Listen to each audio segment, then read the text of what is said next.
Hi, this is Dennis with Second Chance Tackle. Today I have the opportunity to work on another one of the older Daiwas. This one is a Daiwa.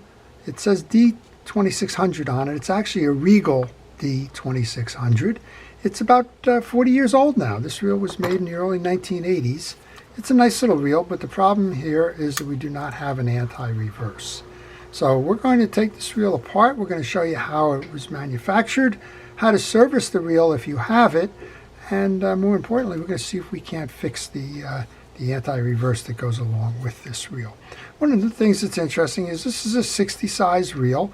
It's a good reel for ocean, bays, deep lakes, from pier, from boat. It's a very universal type of a reel. A lot of times people will ask me what reel should they buy for a first time fishing, and I tell them there's really a couple of alternatives. It depends where you fish and what you're fishing for. But the universal sizes are usually the size 40, 50, and 60. Go larger than the 60 and you're really in salt water, deep drops. Go less than the 40 and you're really in freshwater and pond fishing. The 40 is kind of bigger lakes and shore fishing. The 60 is more for ocean surf and the like. But all three, the 40, 50, 60 is probably the place to start. And then hone in your tackle based on what you're fishing for. Well, we're going to work on this reel. We're going to start by taking off the pieces to the reel. And while I do that, I want to encourage you to subscribe to my channel. My channel shows you how to do it yourself. It's an education on fishing reels and fishing reel repair. And if you're interested in that, please subscribe. If you do subscribe, please use the notification button. This reel is unique in that it has a push-button spool release on it. That doesn't happen on the bigger reels. You can see that on some of the smaller reels, or some of the early reels like the Mitchell 300 and that, they had them. But the bigger reels you get, the more fight you get in fish. And well, this is only dependent upon a little spring clip that's going to hook in this, this little cavity or groove here from inside the spool. And if you have a fighting fish on, there's a chance you can pull that spring clip off. So you don't see that as much on the bigger reels as you do on this one. We'll come back and service this reel in a moment. What I want to do is continue to take the parts off. Even though this appears to be a screw-in handle, I want to check, because Daiwa, among other people or manufacturers, sometimes hides a screw back here. And if you don't check and you try to turn it off, you can break something. Okay, this is a screw-in one. There's nothing here holding that side of the gear in. So since the handle is a screw-in handle, you're going to remove it opposite of the way it cranks. I say that because if it's on the other side, it'll be a different turn. So this is going to go in a clockwise manner. And we're going to take that off. And as I take my pieces and parts off, I'm going to put those into a parts tray. I use the bottom of a fast food container for that. There's 3 screws that are holding this on. And this reel is a nice reel. If you don't know what you're getting into, go out on the internet and go try and find the schematic for it. I did. And that's going to be a burst diagram that's going to show you how the reel goes. I took a look at this one because I wanted to see what that anti-reverse setup is. It's over here. And I wanted to make sure that it wasn't one of these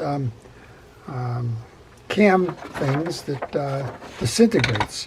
Because if it was one of those cam levers that Daiwa was notorious for in some of their reels, well, you're out of luck, because that melts away with the greases and the oils, and there's no more replacements available for those.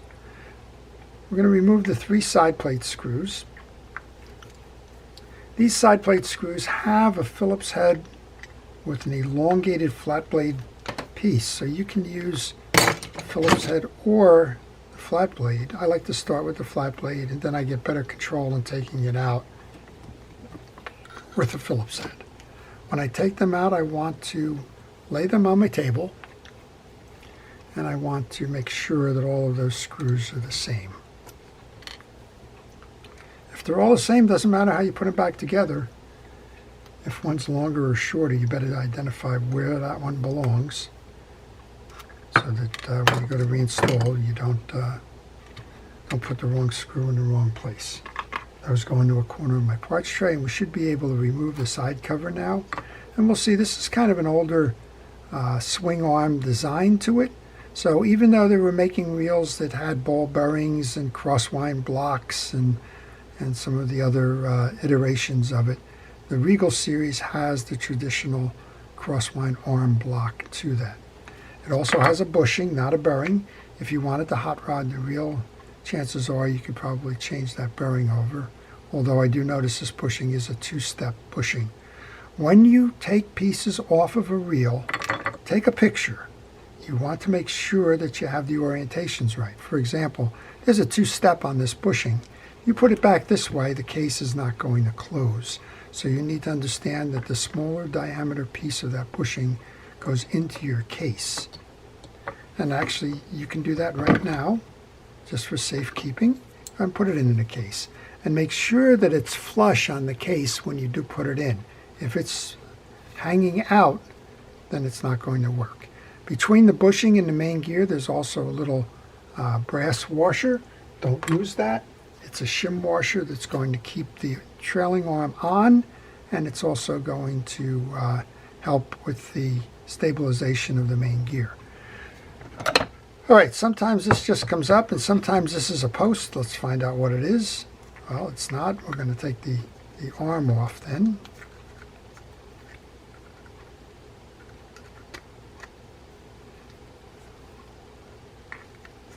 I guess after 40 years it doesn't want to come off as easily as it should, but we'll get it off.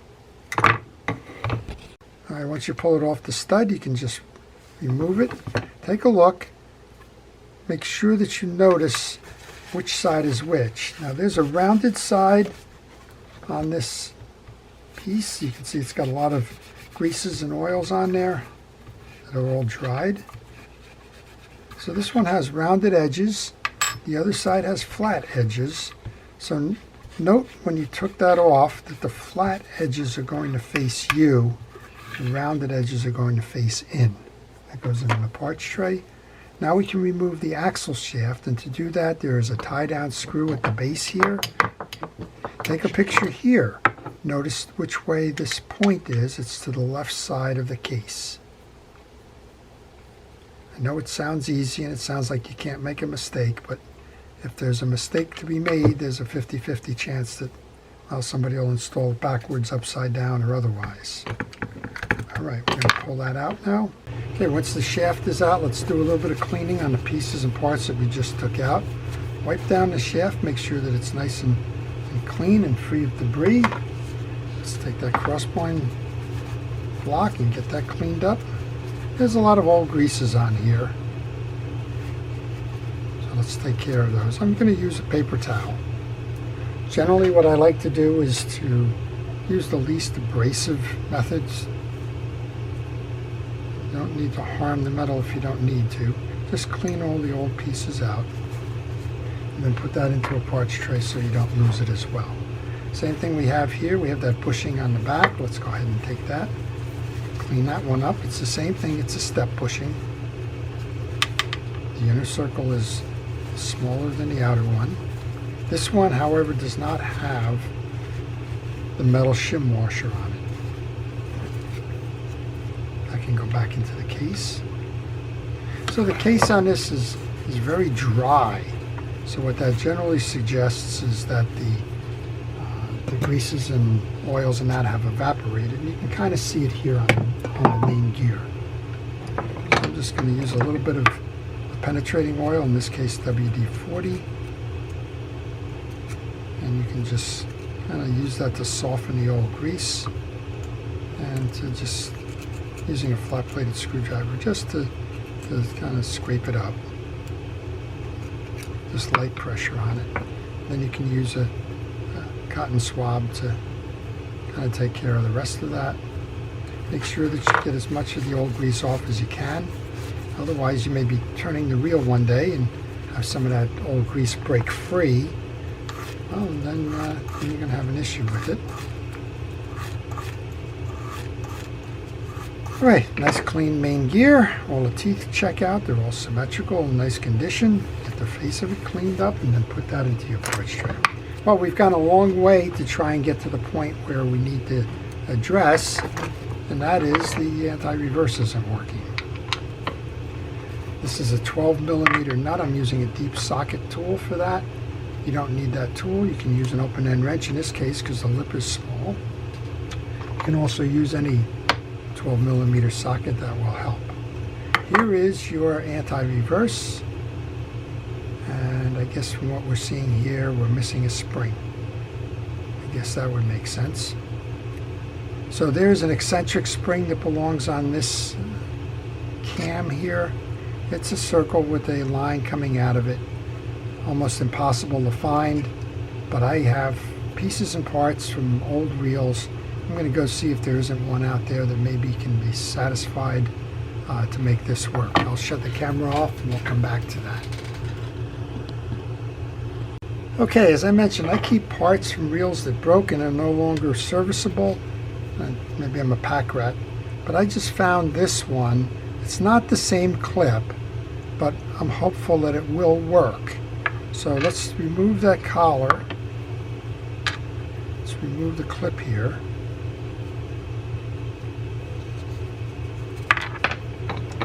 See if we can place that clip on the other collar. I'm really concerned about the inside diameter right now. That seems to work. Now this is going to have to be rebent, but let's just take a quick look here. And with any luck, if we spin this now, that should pull. Yeah, it's pulling, it's working. So we've kind of found a solution. We'll clip this. And I think we found the solution to make that anti-reverse work again. Well, there you go. So I guess if you're a pack rat like I am, sometimes that actually works to your advantage. I'm going to take a little clipper now. Clip the long leg of that. And we'll put this into the parts tray as we continue to service the reel. I had found another one. It's a little bit smaller in diameter. I was a little bit concerned about that, but we'll put that back in the box that I had, and maybe that'll live to give another reel a second chance. All right, the click ratchet comes off. Take a picture here, because there's two orientations to that, and there's a collar underneath. We want to set this to the off position now, so that we have access to the 3 screws that are holding the pinion gear down.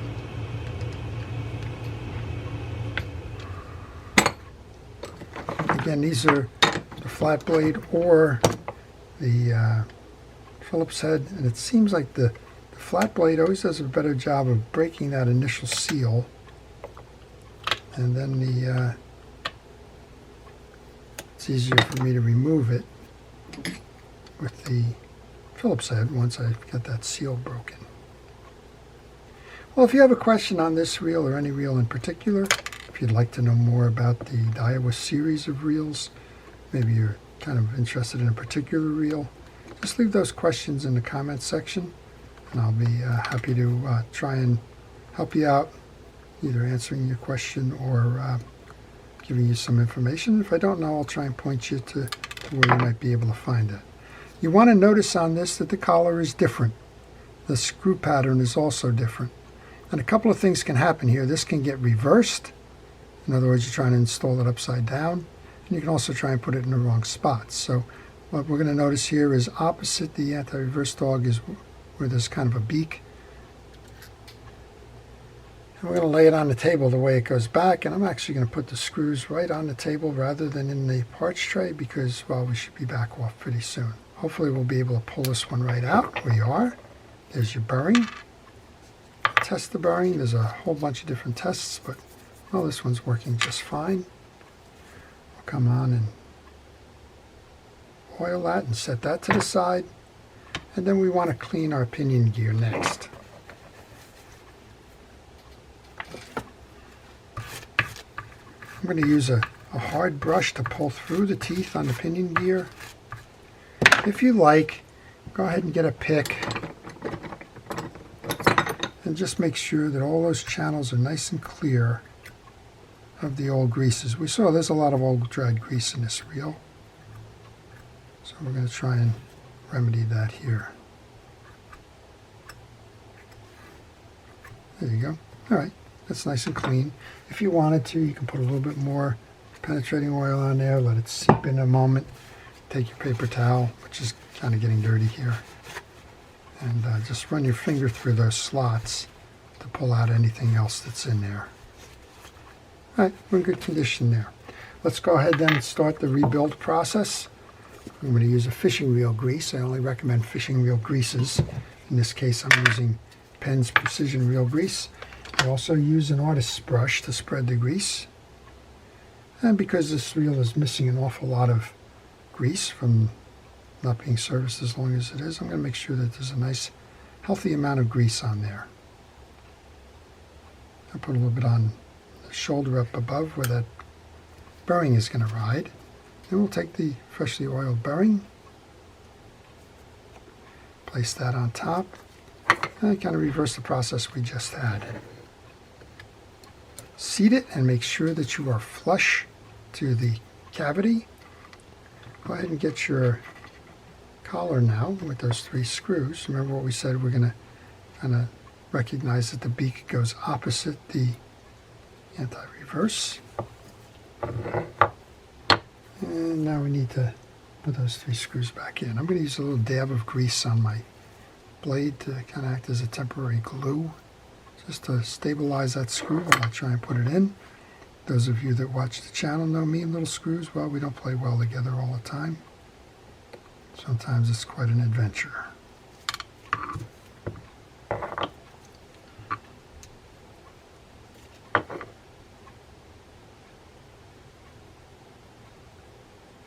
Getting that first one started, that's the issue.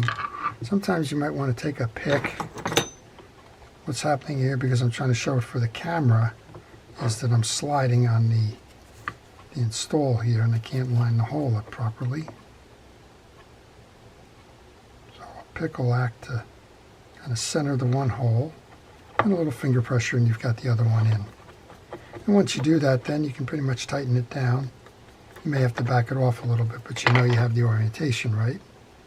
And it's sort of like rinse and repeat. You do it again.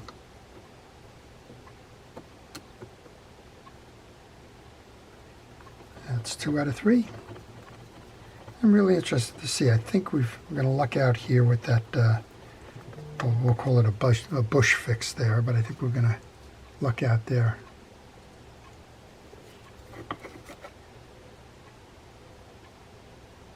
Get that last one in.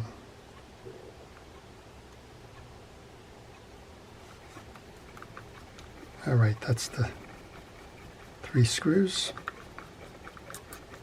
Next up then is the click ratchet.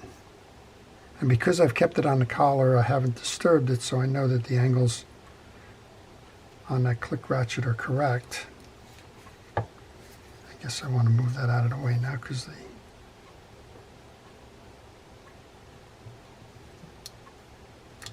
there we go.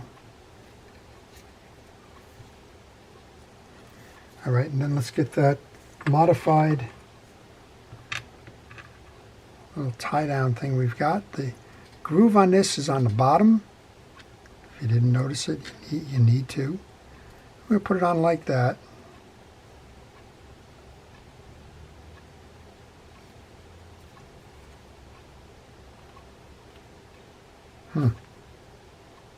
That's a hum. That needs to come on the top side. You can't have a gap here. Take the click off. We're going to rotate to make sure that we've got it working, and we do. And now we can go ahead and put the rotor back on. Before I do that, I'm going to do 2 things. I'm going to oil the seams of the bail with penetrating oil. And I'm going to work that bail to make sure that it works nice and easy, has a good snap. If it's doing that just like it's doing it here, you do not need to disassemble the bail.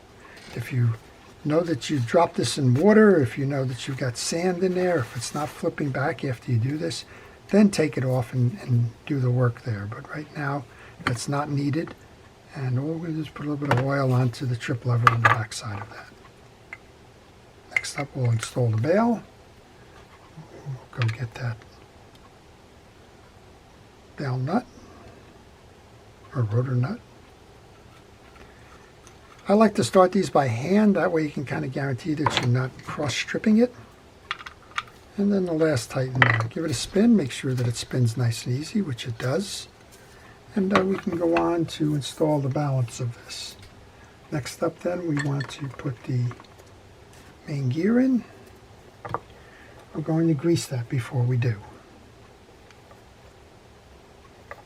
Again, just like the other one, you want to get grease onto the teeth and into the cavities after you inspected them to make sure that the teeth are all uniformly clean. On this side, you want to get grease onto the faceplate because that little carrier is going to ride there, and you want to get some grease onto the tag. With all of that in, let's go ahead and put that in. And then next step would be to install your axle shaft.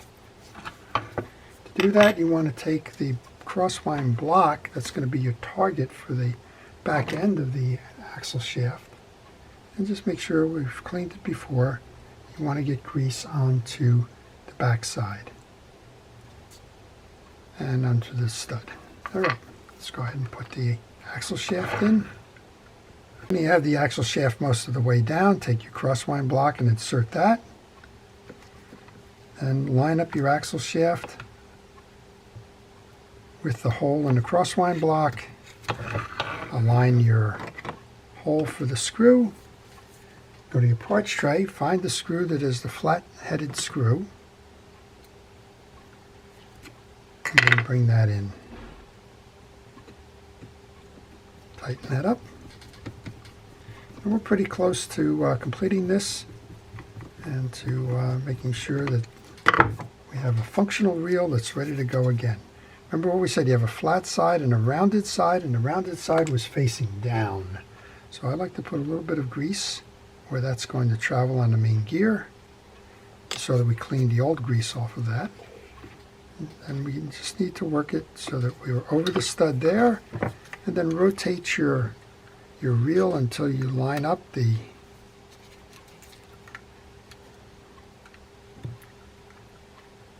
there we go.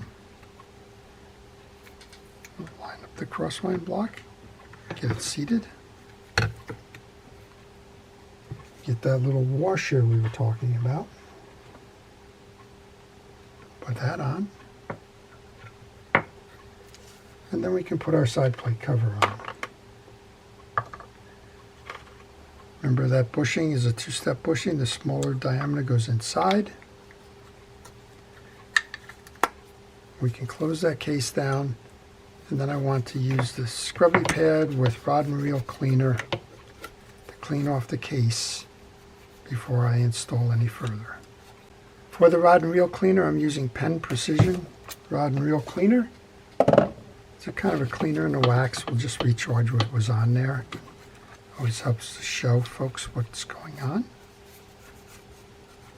And it does a nice job of removing the old film and dirt and fish scales and things like that. There's no sense if you're working on your reel, there's no sense to not take the time to do just this. Clean it up. And let's go get those 3 screws that we started this exercise by taking out. We can install those now. Remember, all 3 screws are the same, so it doesn't matter what location you put them in. That's the first. I'm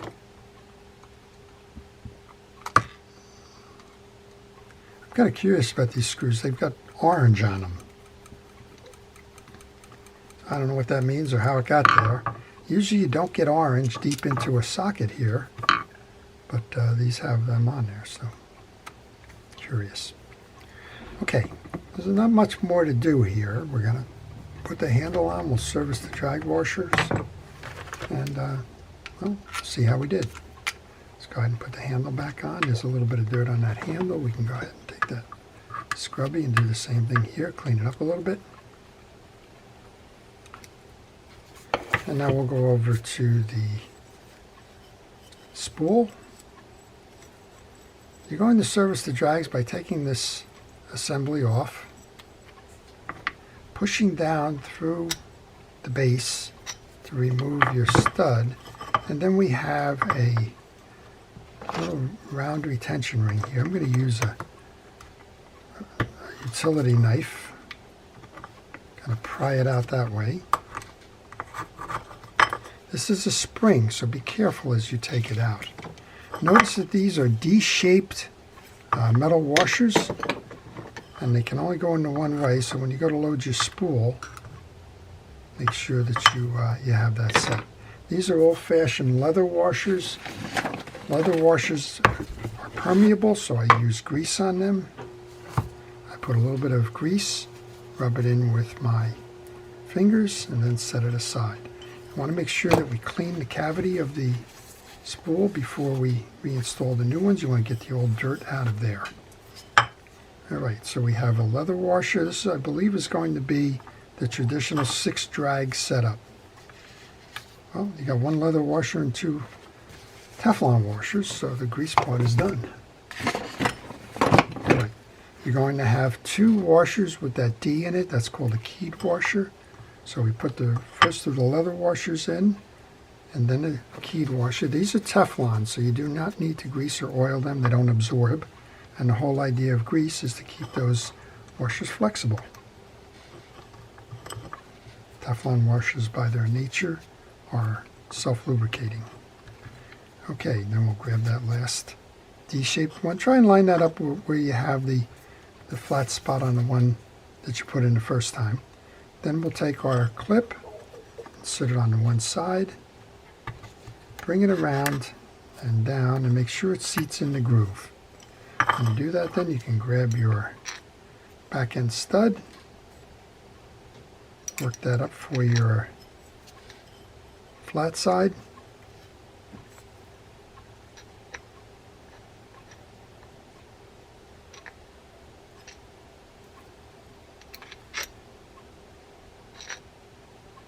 And it'll take a moment. There you go.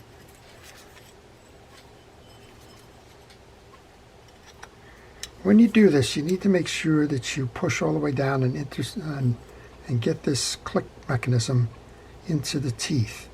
If you're unsure, take a look. This is the one that's going to make the noise when the line is letting out. We can go ahead and put this on now.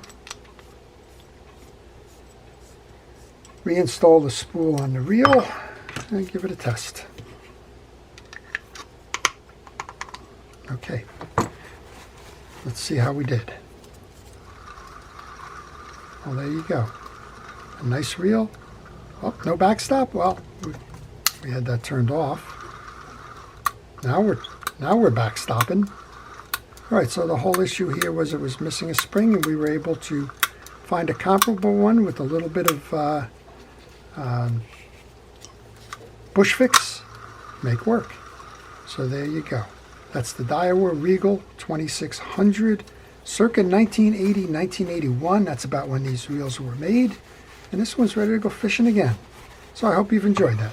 If you did, please like it. If you want to see more, again, please subscribe to our first responders and essential personnel. Thank you for everything it is that you do to keep us safe and well. To everybody, enjoy the art of fishing reel repair. Don't forget to go use your reels. Just don't service them. Take them out there and let them do what they're supposed to be doing. And have a great day. This is Dennis with Second Chance Tackle.